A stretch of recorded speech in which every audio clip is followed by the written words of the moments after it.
गड्डी ते न चढ़ती छोड़िया ते टट्टू ते ठप चढ़ती बोलो तारा रा कंजरी कलोल कर दी बोलो तारा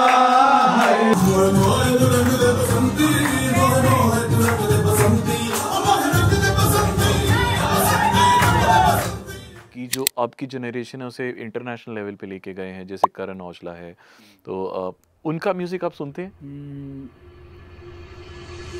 गाना अलग चीज़ है, हिट होना अलग चीज़। बहुत सिंपल काम है, बहुत सिंपल काम। हम वो सुनते हैं जिसको हम नहीं कर पाते। आज के दौर में इतने भी लड़के गा रहे हैं, ना आवाज़ें ना सुर में रिस्पेक्ट करते रब की कि रब इनको चला रहा है। गाना जो भी हो वो सुर और राग बेस होना चाहिए, वो चीज़ बहुत दूर तक चलती है। जिनके होठों पे हंसी पाँव में छाले होंगे,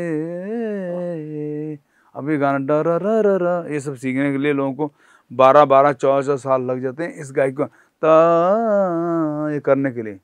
हम लोग छोटे उम्र में हम लोग ऐसे गा रहे हैं। तो सही सारे आर्टिस्टों की अगर कोई इज्जत हिंदुस्तान में पहली बार मिल रही है आर्टिस्टों को ट्रू दिल से, तो हमारी फैमिली की तरफ से मिल रही। पैसा कुछ की बात नहीं होती, पैसा बात है रिस्पेक्ट करने और हर म्यूजिक की। हो गई तेरे बल्ले बल्ले हो जाएगी बल्ले हो गई तेरे बल्ले बल्ले हो जाएगी बल्ले बल्ले माटी के पड़ कीड़ी नीरे को तुड़ी कीड़ी। मैंने कुछ बहुत बड़ा नया करना है, मैंने दिलेर मेहंदी बनना है, ये मेरे माइंड में रहता है। हाँ, 1.5-2 साल से रास्ता देख रहा हूँ कहाँ कैसे होगा। मुझे कभी अपना टाइम ओवर तो कभी लगा नहीं।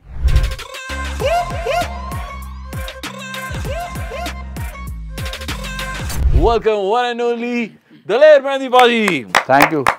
सो मैं सच कह रहा हूँ कि 90s में जब पॉप कल्चर स्टार्ट हुआ था, पंजाबी म्यूजिक सिर्फ पंजाब तक सीमित था, बट उसे इंटरनेशनली या बॉलीवुड में लाने वाला शायद अगर एक इंसान जिससे क्रेडिट दिया जाए वो आप हैं। Thank you so much. वो कौन सी एक ऐसी चीज है जो आपको आपके ख्याल से अभी भी रेलेवेंट रखती है? मैंने कभी भी मार्केट में जो चल रहा है वो नहीं करना चाहा कि ये हो रहा है ऐसा कुछ कर दूं।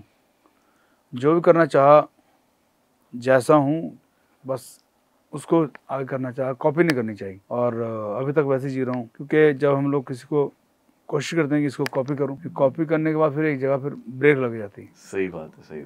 जब आप अपना कुछ करते रहोगे तो आप बढ़ते रहोगे। जहाँ तक मेरे लास्ट टाइम जब मिक्का पाजी से बात की थी, उन्होंने कहा था कि आप दोनों गुरुद्वारे में भी गाया करते थे, तो आपकी इंस्पिरेशन कहाँ से आई थी कि मैंने गाना ही है, यही इसी को करियर बनाना? ये मैंने गाना ही है। मैं जब 7-8 साल का हो गया था तो मैंने सोचा कि गाना ही है, क्योंकि मैं जब गा रहा हूँ वो मैं 5 साल की उम्र से गा रहा हूँ।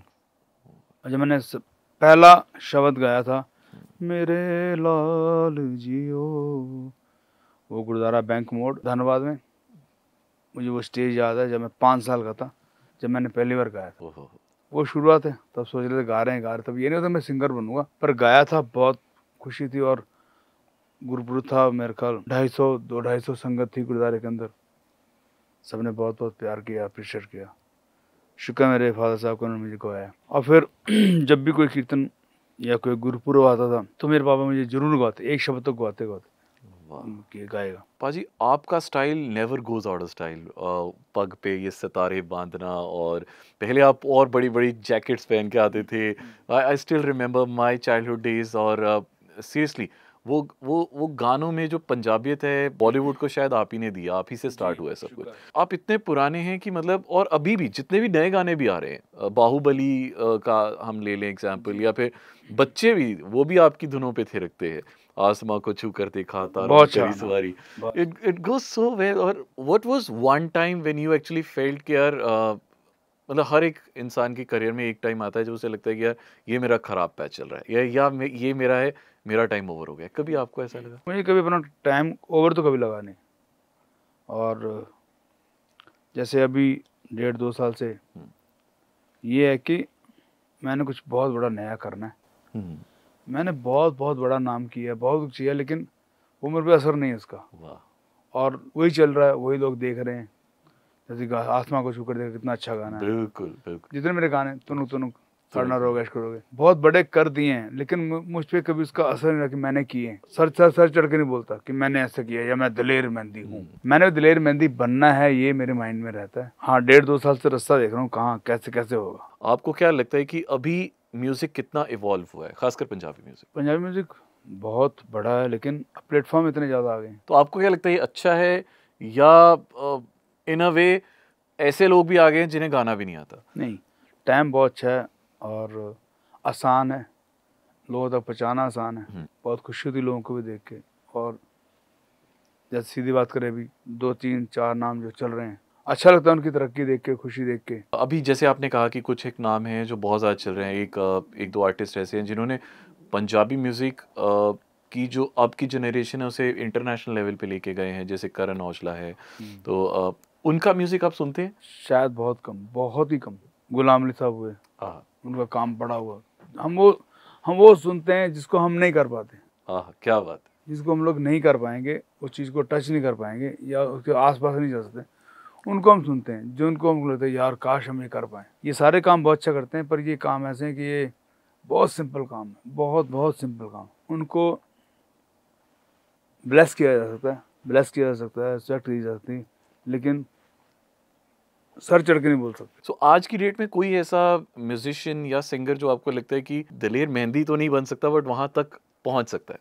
नहीं, एक मुकाम पे पहुंचना, एक वहाँ पे आगे जाना, पीछे जाना, है ना, ये तो कोई भी कर सकता है। कितना हिट हो गया और आगे हिट होना, वो बहुत कुछ हो सकता है। आज के दौर में जितने भी अभी लड़के गा रहे हैं, उन लोग कोई जो मेरे दिल को ऐसे नहीं कि सर चढ़ के बोल गया क्या कर दिया इसने। ना आवाज़ें, ना सुर में चलना, चल रहे हैं, अलग है। सब अच्छे हैं, बहुत हैं, लेकिन ऐसा नहीं कि हम लोग उस्ताद बड़े गुलाम अली को सुन के हम लोग पागल हो जाए, या छोटे गुलाम अली साहब को सुन लें, फिर मैंने को सुन के हम लोग पागल होते कि यार क्या हो गया। तो ऐसा ही तो नहीं कर सकते हमारे लिए। हाँ, आगे इनके जो नौसिखिए और वो खुश होते यार पाजी ये क्या कर दिया, समझ उनके लिए खुदा हो सकते हैं। पर जो चल रहे हैं, हम उनको प्यार करते हैं, रिस्पेक्ट करते हैं रब की, कि रब इनको चला रहा है। पाजी, पुराने ज़माने में ना क्या होता था कि एक गाने का हुक काफ़ी बड़ा होता था और गाने का हुक कई बार बहुत देर बाद आता था।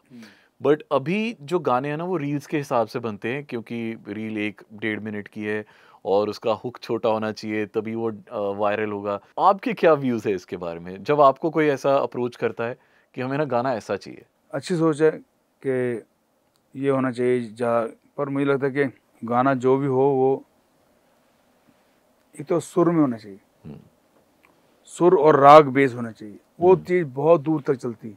हाँ, सुर और राग को अगर आप लेके चलेंगे तो वो चीज़ बड़ी दूर चलेगी और बड़ी हिट होगी। हाँ, छोटी बड़ी ठक ठक ठक आती रहेंगी, जाती रहेंगी। तो आपने हिंदी फिल्मों में बहुत गाया है, पंजाबी बहुत गाया है। आपको सबसे बड़ा डिफरेंस क्या लगता है दोनों किस्म के गानों में? पंजाबी गानों का एक दो स्टाइल चलते हैं, बस एक लय और एक दो राग में घूमते हैं, बहुत ज़्यादा नया कुछ नहीं करते, उसमें घूमते रहते हैं ऐसे। और हिंदी में बहुत बड़ा जगह है, बस बहुत वर्सटैलिटी है, बहुत ज़्यादा। बहुत सारे हिंदी गाने आपने गाए हैं। कौन सा आपको ऐसा लगा था कि यार इसमें थोड़ी सी मुश्किल आई है? कोई नहीं रहता।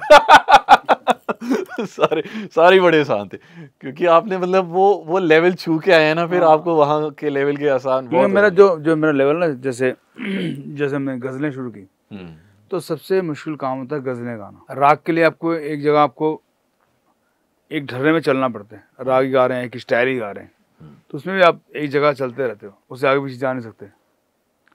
तो जो गज़लें हैं वो बहुत मुश्किल काम, वो एक सारी चीज़ों तोड़ के एक छोटा सा गुलदस्ता बनाना है। सारी चीज़ राग एक ही चीज़ को एक चलते रहना, आपने एक ही रंग है। गज़लें हैं कि आपने बहुत सारे रंग डालने उसके अंदर, और फिर गज़लों के अंदर सबसे पहले सोल और बहुत कमाल आवाज़, ये बहुत ज़रूरी, और गानों में काम चल जाता है। यही हमने इतना जो बहुत मुश्किल था, भगवान ने मुझसे वो इतना मेरे इजी करा दिया शुरू में करवा हाँ, दिया। वो जो बचपन था, जो मेरी ट्रेनिंग थी, वो गज़लों से हुई 1975 में। जिनके होठों पे हंसी, पाँव में छाले, होंगे। अभी गाना डा ये सब सीखने के लिए लोगों को 12-12, 14 साल लग जाते हैं इस गायक को ये करने के लिए। अब हम लोग छोटे सी उम्र में हम लोग ऐसे गा रहे थे, तो जो कहते कि जो शुरुआत थी वो बहुत ज़्यादा बड़ी, एकदम ट्रेनिंग बड़ी तगड़ी हो गई। मेहरबानी रब की जो हुआ। क्या बात है पाजी, आपका बेटा भी बहुत अच्छा परफॉर्म बहुत कर अच्छा रहा कर है, रहा है। बहुत अच्छा। अपने बेटे को या मिक्का पाजी को जब आप उनसे मिलते हैं तो आप क्या एडवाइस देते हैं म्यूजिकली? हिट होना एक अलग चीज़ है, गाना अलग चीज़ है, हिट होना अलग चीज़ है। और उनको ये एडवाइस तो कि भाई जो काम हो सुर में हो, रियाज करो। रियाज होना बहुत ज़रूरी है। रियाज क्यों ज़रूरी है, मैं कह रहा हूँ आज मुझे 30 साल हो गए हैं और आपके सामने बैठा हूँ। 30 साल में बड़ा कुछ बदल जाता है। यही कहता हूँ कि जो गाना है ना, वो जो बेस है, सुर, वो हरदम होना चाहिए पक्का। सही बात है। बच्चे, मेरा बेटा है बहुत बहुत अच्छा गा रहा है, बड़ा खुशी हो रही है, बहुत सारे शोज़ हैं, पर उसको कहता हूँ कि यार घट्टो घट्ट आधा घंटा रोज़ रियाज चाहिए।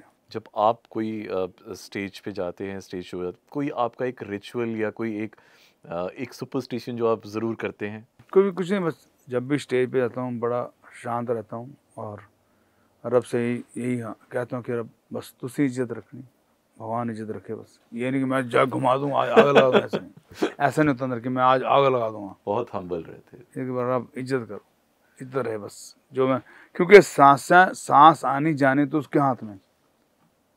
गाना कोई ये नहीं कि नट बोल्ड है कि कस दिया हमने, यहाँ से निकलनी है आवाज़, पता नहीं कैसे करे, क्या कब हो जाए। तो वो हरदम आदमी डरा रहे तो अच्छा रहता है। थोड़ा सा नर्वसनेस होनी चाहिए, चाहिए, जरूरी होनी चाहिए, है ना? और 30 साल से हम नर्वस घूम रहे हैं। क्या बात है, क्या बात है। मैंने सुना है कि आप खाने के बहुत शौकीन हैं, गाने के तो हैं ही हैं। सो दिल्ली में कौन कौन सी ऐसी जगह है जहां आपको खाना बहुत पसंद है? ओ सबसे कमाल, अगर आपको खाना दिल्ली में चाहिए ना तो दिलेर मेहंदी हाउस कभी आ जाना। बिल्कुल भाजी, अब आप कैमरे में बोल रहे हैं, अब आप ये यार गेट से लौटा मत देना। मैं कह रहा हूँ कि जो ये तो इनको मैं इनवाइट कर रहा हूँ, जो मुझे सिर्फ देख ही रहे हैं ना, आप भी फ़ोन ट्राई करना कि बाजी हमारे तो आ जाना। हाँ हाँ, जितने मर्जी लोग, क्योंकि जितने भी न्यू अपकमिंग सिंगर्स, म्यूजिशियंस जो आ रहे हैं, उनके लिए कोई एक एडवाइस आप देना? 110% कोशिश करो कि नशों से बहुत दूर रहो। गाना है तो नशों से दूर रहो और बहुत ही हम्बल, बहुत झुक के चलो और तब तो बहुत दूर तक चलोगे। नहीं तो यहाँ बहुत सारे मार्केट में आए हैं और बहुत सारे आए और चले भी गए, गाने बजे नहीं केवल, लेकिन आउट कोई सुनता ही नहीं। इसलिए हरदम हम्बल, नशों से दूर रहो और बड़ों को प्यार करो, छोटों को हरदम प्यार करो, बड़ों को रिस्पेक्ट करो और यही चलो कि यार जो कराना रब करा रहा है बस। क्योंकि आप जब सोते हो तो आपको पता नहीं होता कि मैं सुबह खुद उठूंगा कि नहीं उठूंगा। उठाने वाला वही है जब सांसें देगा और चलेंगे। ये जो मैं अपनी लाइफ जी रहा हूँ ऐसे बोल, मैं ये कोई बातें बहुत कथा नहीं कर रहा हूँ सुंदर बनने के लिए, करने के लिए। और जो कह रहा हूँ कि जी रहा हूँ कि बस अपने आप में रह के, झुक के और रब से डर के चलो। आपके कंटेम्प्रेरीज बहुत सारे हैं और उनमें से बहुत हैं जो अभी भी रेलेवेंट है। One of them is Satendra Sartaj paaji. क्या आपका उनसे कभी मिलना जुलना होता है एंड आप उनके म्यूज़िक को कैसे देखते हैं? सुंदर सरताज बहुत अच्छे हैं और उनका एक अपना स्टाइल है और बहुत अच्छा लगता है उनका एक काम। बट मुझे एक बहुत ज़्यादा खुशी होती है सुखबीर पाजी की। सुखबीर तकरीबन हमारे साथ के टाइम के चले हुए हैं और अभी तक। इनफैक्ट आप दोनों ने ही अंबानीज की वेडिंग में भी परफॉर्म किया था। आपने तो बहुत लाइव अच्छा माहौल था वहाँ पे। 4 घंटे शादी चली और 11 स्टेशन थे सिंगरों के। कौन था जो यहाँ नहीं था? हम लोग की प्लेटफॉर्म अच्छा मिला था हमें और अनंत अमानी और नीता अमानी की बदौलत कि यहाँ पे दिलेर पाजी गाएंगे एंड ये करेंगे। और मुझे उन लोगों ने 2 साल पहले से कह रखा था कि आपने आना है। तब तो उस टाइम रिश्ता भी नहीं हुआ रखा था। ओह 2 साल पहले। क्या बात है।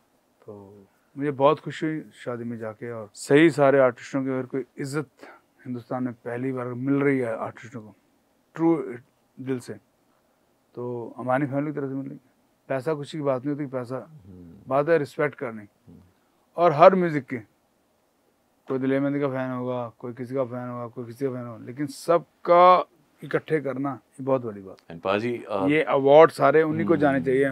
हाँ Family बिल्कुल, को। The way they respect the artist और इतने प्यार से सत्कार के साथ, और ऐसा भी नहीं कि कोई आर्टिस्ट को लेफ्ट आउट फील हो रहा है, बिल्कुल हर नहीं, बंदे पूरी ने इज्जत, एक जैसी इज्जत, सर आंखों में बैठा के। और मुझे तो ये लगता था कि आफ्टर शो सबको ले, उन्होंने सबको बुला लिया, अब सब आर्टिस्टों को दोबारा बुलाना चाहिए और सिर्फ हंटर मारने चाहिए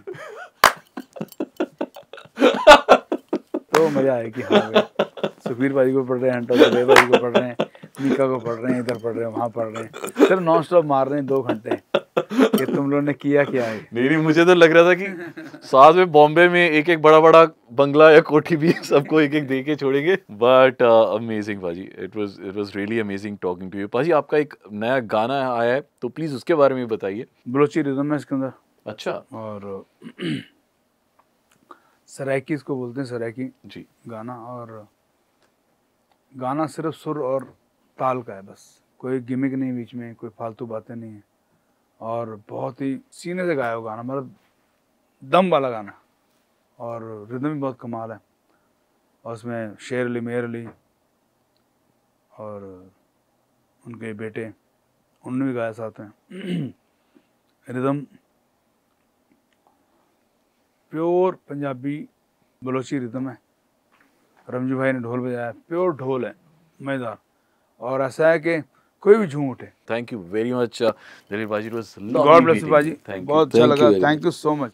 आपसे हाथ नहीं मिलाना चाहिए, आपसे आशीर्वाद लेना चाहिए वैसे, तो you should bless me. Thank you very much, thank you. And बस ऐसे मौके बार बार मिलेंगे नहीं, so thank you very much guys, it was lovely having you. 107.2 Fever